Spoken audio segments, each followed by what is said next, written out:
وآت المال علی حبہ، اب اس میں جو ترتیب میں نے کہا تھا، الاقرب فالاقرب، الاقرب فالاقرب، سب سے پہلے ذوی القربیٰ،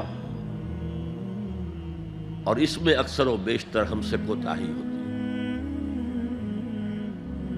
دور دراز کے لوگوں کے ساتھ نیکی ہو رہی ہے، سگے بھائی کی بیوہ اور یتیم بچے جو ہیں وہ محروم ہیں، انہوں نے اس وقت یہ کر دیا تھا، یہ کر دیا تھا۔ ظاہر بات ہے کہ رشتہ داروں سے تو شکایتیں ہوتی ہیں،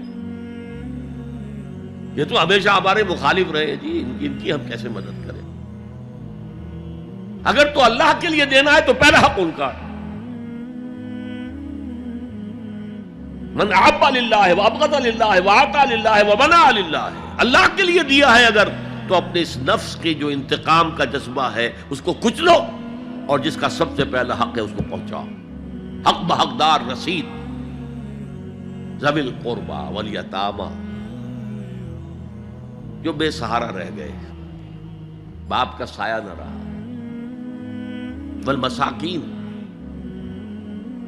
مساکین کسے کہتے ہیں؟ مسکنت کہتے ہیں کم ہمتی۔ آپ کو معلوم ہے آج کل ایک مرض کہلاتا ہے نیورستھینیا، آدمی دیکھنے میں ہٹا کٹا ہے، صحت مند ہے، لیکن اندر سے اس کی کوئی ہمت ایسے جواب دے گئی ہے کچھ کر ہی نہیں سکتا، وہ ہے مسکین۔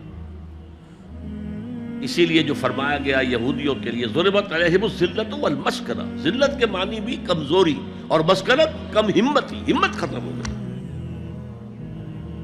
تو جو اپنے پاؤں پر نہیں کھڑا رہ سکتا اس وجہ سے کہ اس میں وہ ہمت کم ہو گئی ہے، وہ بھی مستحق ہے۔ وابن السبیل، اور مسافر۔ پرانے زمانے میں آپ کو معلوم ہے نہ سرائیں تھیں، نہ کچھ اور تھا، نہ ہوٹل تھے، پھر اگر کہیں راستے میں چوری ہو گئی، ڈاکہ پڑ گیا، تو آدمی جو ہے گھر میں خود ہے، کفیل ہے، اچھا ہے۔ اس وقت کی حالت ایسی ہو گئی۔ ہمارے ہاں بیگرز نے اسی کو ایک بہت بڑا بہانہ بنایا ہوا، جی میں آیا تھا وہاں سے اور یہاں سے، اور میری جیب پھٹ گئی، سب کچھ چلا گیا، اب مجھے واپس جانے کے لیے کرایہ چاہیے۔ اکثر و بیشتر جھوٹے کیسز ہوتے ہیں۔ اگر آپ کسی کو پکڑ لیں اور ساتھ لے کر کہیں تحقیق کراؤ تو وہ بھاگ جائے گا، پھر نہیں آئے گا اس مسجد میں۔ لیکن یہ کہ ابن السبیل، یہ بھی ایک کھاتا ہے۔ والسائلین، یہ ذرا تفصیل طلب معاملہ ہے۔ اسلام کی تعلیم بڑی متوازن ہے، ایک طرف سوال کی مذمت ہے،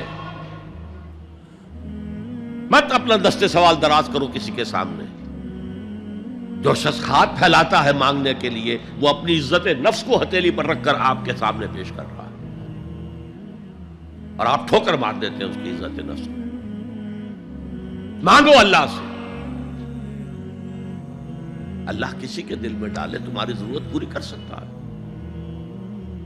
بغیر اس کے کہ تم کسی کے سامنے دستے سوال دراز کرو۔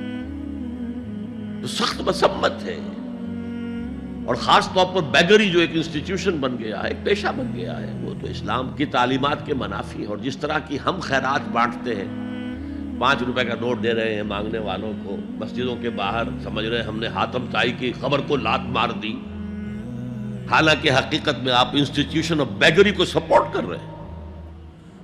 کسی ایک کو لے لو، آؤ چلو مجھے اپنا گھر دکھاؤ، مجھے بتاؤ تم واقعی اس قابل ہو یا نہیں ہو، اور پھر اس کی مدد کریں، لمسم کریں۔ پھر وہ 5 روپے نہیں ایسی دیں کہ وہ کچھ اپنے پاؤں پر کھڑا ہو سکے۔ میں نے 1 روپیہ نہیں کہا، اس لیے کہ 1 روپیہ تو اب کوئی شے نہیں رہی، لیکن یہ کہ 5 روپے کا نوٹ بھی آپ نے تقسیم کرنے شروع کر دیے، یہ کیا ہے؟ والسائلین وفی الرقاب، لیکن دوسری طرف سائل کو جھڑکنا نہیں ہے۔ ولا اما السائل فلا تنہر، جھڑکو نہیں، اچھا بھائی نہیں، معاف کرو میرے پاس اس وقت آپ کی مدد کے لیے کچھ نہیں ہے، میں کچھ نہیں کر سکتا۔ تو ان دونوں کے درمیان اصل میں معاملہ ہونا چاہیے، بلکہ یہاں تک بھی فرمایا سائل کو ضرور دو، چاہے وہ گھوڑے پر سوار ہو کر تمہارے دروازے پہ آیا۔ کیا پتا اس کی واقعی الجھن کیا ہے؟ تو سوال کی مذمت اور سائل کو جھڑکنے کی ممانعت، حتی الامکان خالی ہاتھ نہ لوٹاؤ. اس نے اپنی عزت نفس اپنی ہتھیلی پر رکھ کر تمہاری سامنے پیش کر دیا، اسے ٹھوک کر نہ پاؤ. لیکن جیسا کہ میں نے عرض کیا، یہ انسٹیٹیوشن آف بیگری جو ہے یہ ایک علیحدہ شے ہے، بالکل اس کا اس سے کوئی تعلق نہ سمجھیے.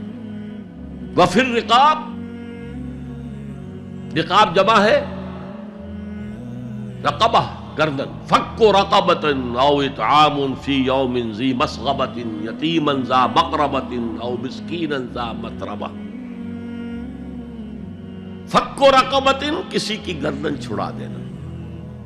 اس وقت سب سے بڑی اپلیکیشن اس کی تھی غلاموں کو، کنیزوں کو اپنے پیسے سے خرید کر آزاد کر دینا. بہت بڑی نیکی، بہت بڑی نیکی.